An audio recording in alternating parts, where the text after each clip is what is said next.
মনোবীক্ষণ polyclinic, চিকিৎসার জগতে এক দশক। এখন এখানে সব বিষয়ে ডাক্তারবাবু এক ছাদের তলায়।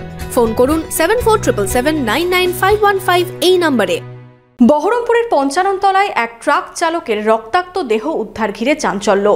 বিশ্বকর্মা পুজোর পরের দিন সকালে এই ঘটনাকে কেন্দ্র করে চাঞ্চল্য ছড়ায় ওই এলাকায়। পরে বহরমপুর থানার পুলিশ ঘটনাস্থলে পৌঁছে মৃতদেহ উদ্ধার করে ময়না তদন্তের জন্য পাঠায়। বিশেষজ্ঞ চিকিৎসকদের সম্মিলিত প্রয়াস, চরক ও Jivak square diagnostic and research centre speciality ও মাল্টি স্পেশালিটি পরিষেবা নিয়ে এবার আপনাদের শহরে উন্নত ল্যাবরেটরি, সিটি স্ক্যান, ইমেজিং পরীক্ষা সহ বিভিন্ন পরীক্ষা করা হয়। যোগাযোগ 7477799962, 7477799963। বিশ্বকর্মা পুজোর পরদিনই সকালে বহরমপুরে উদ্ধার এক ট্রাক চালকের রক্তাক্ত দেহ।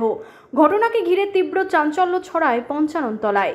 স্থানীয় সূত্রে জানা যায়, মুর্শিদাবাদ জেলা পরিষদ ভবনের সামনেই বুধবার সকালে রাস্তার ওপরে ট্রাক চালকের রক্তাক্ত দেহ পড়ে থাকতে দেখা যায়।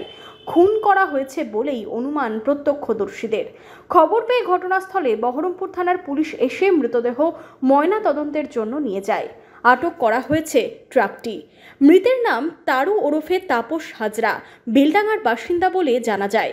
ট্রাক চালকের দেহ উদ্ধারের ঘটনায় কার্যত আতঙ্কে স্থানীয় মানুষজন। স্থানীয় সিন্ডিকেটের গাড়ি নয়, বাইরের গাড়ি চালাতো ওই ট্রাক চালক, এমনটাই দাবি মুর্শিদাবাদ ডিস্ট্রিক্ট ট্রাক অপারেটরস অ্যাসোসিয়েশনের সম্পাদকের। সকালবেলাতে থানা থেকেই শুনলাম যে একটা ছেলে মারা গেছে, একটা মার্ডার হয়েছে, ওখানে পড়ে আছে। তো সকালবেলা আসার আগেই লাশ পুলিশ নিয়ে গেছে। তারপরে পুলিশের লোকজন এসে যখন ওই লাশের ছবিটা এখানে দেখায়, তখন স্থানীয় ড্রাইভাররা দেখে ওকে চিনতে পারে। ওর নাম নাকি তারু হাজরা, বাড়ি বেলডাঙ্গা, এরকম বলছে।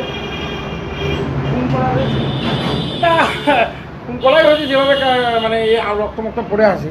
আমরা তো লাশটা দেখিনি, লাশটা আমরা আসার আগেই ভোরবেলাতেই পুলিশ নিয়ে গেছে।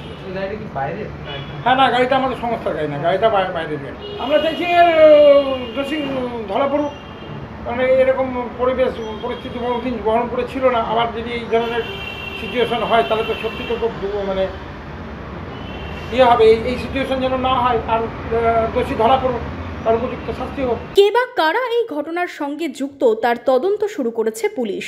কি হলো যে ওকে এরকম ভাবে মরতে হলো, কি মনে হচ্ছে? আমার তো ঠিক বলতে পারছি না। আমার ছেলের কি হয়েছিল, একটা মেয়ের সঙ্গে সম্পর্ক ছিল, কিন্তু সে মেয়েটাকে কোথায় আছে জানি না, কিন্তু আমার ছেলে বাড়ি যাওয়া আসা করতে সিন্ডিকেটে গাড়ি চালাতো।